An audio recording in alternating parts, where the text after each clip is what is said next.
Guten Tag, my name is Chip, and I am what you might call a Brit. But in 2017, I decided to Brexit out of there and try something new by moving to a completely different country. So today, I will be sharing some things that I've noticed or experienced while being here that have made me think, wow, for once in my life, I have actually made a decision that I haven't regretted within exactly 12 seconds. Los geht's!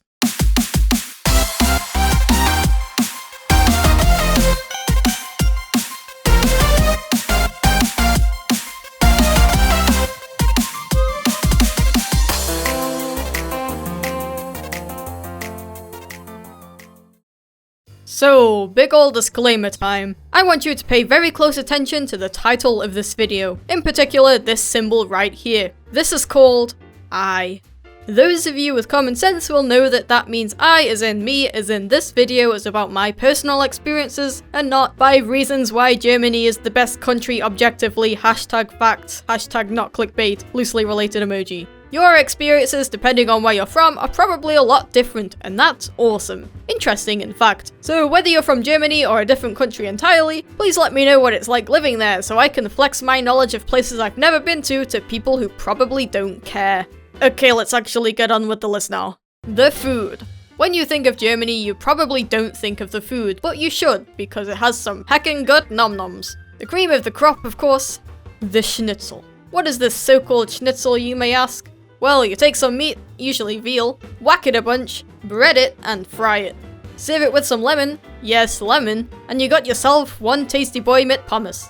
But, Chip, schnitzel comes from Austria. Another food I've been absolutely loving since being here is döner. That's Turkish. Actually, the version of the döner commonly found in Germany is said to have been developed here, but it doesn't matter. Nothing is original, everything is stolen, and that's awesome because it means that Germany has a really wide range of international food.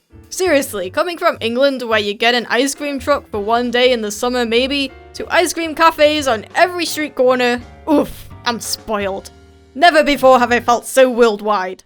And I know the versions of the foods I'm getting here is probably nowhere near the quality I'd get in the actual countries where they come from, but heck, compared to the dry, plasticky, dreadful excuse for sushi I get from the supermarket back in my hometown, this stuff is luxury. Coming from a small village where the only eating out option is fish and chips, the amount of new things I've been able to try out since being here is amazing. The language.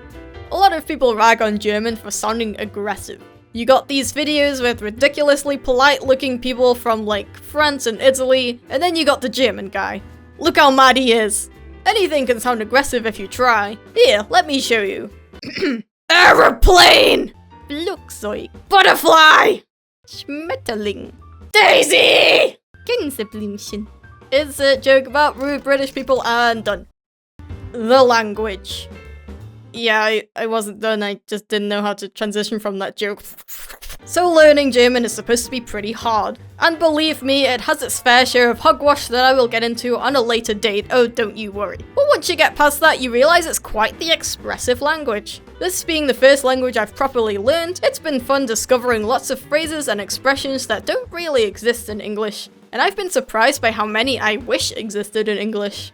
This is pretty common in other cultures too, but when you're about to eat a meal with others, it's common courtesy to say, Guten Appetit. It basically just means enjoy your meal, but works as kind of a signal to start eating, which I think is pretty nice. Anyway, I got so used to saying this that when I went back to visit my family and we had a meal together, it just felt so wrong. It was so silent. How do I know when to start eating? Am I gonna have a good meal? It was so awkward. Another word I enjoy is doch.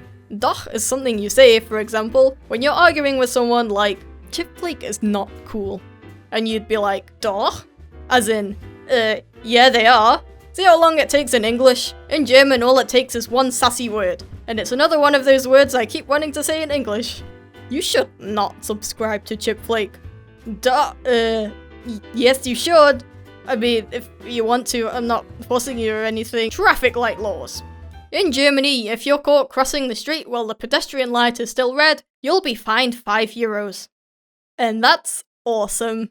No longer will I panic as people start crossing before it says it's safe to. No longer will I be pressured by my friend who is too impatient to wait at the crossing and almost get run over because the car didn't see me because I'm too small. guess what, guys? There's this amazing thing, where you press a button and the cars stop for you, so you can cross the road safely. But Chip, there's always bad drivers on the road. What if they ignore you and hit you anyway? Well, guess what? In that situation, it's not your fault, so the driver takes all the blame for it.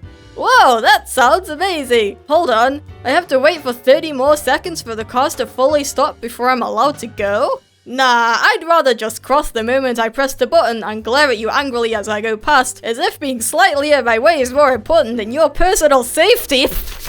It's clean. The moment I got here, I noticed just how much cleaner it is compared to my hometown. Sure, you still see litter around, but it's noticeably considerably less. Germany as a whole is pretty good with recycling, and it's great because the streets look a lot nicer and it's overall more pleasant to live in. They have this system called Pfand, which means that you pay a little extra for drinks in bottles and cans, but get that money back when you take the empty can or bottle back to the store. Many Germans find this system pretty annoying because you end up gathering a huge pile of bottles, which is a pain to transport, and then when you decide to give them in and get your money back, coincidentally, everyone within a 50-mile radius has also decided to deposit their giant bag of bottles at this very time in this very store.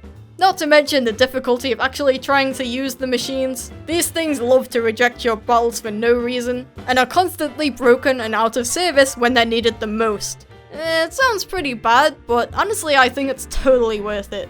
Bottles and cans are some of the most commonly littered rubbish items, and glass bottles in particular can be pretty heckin' dangerous when they're smashed on the floor. So yeah, absolutely worth it. Please fix your fan machines though.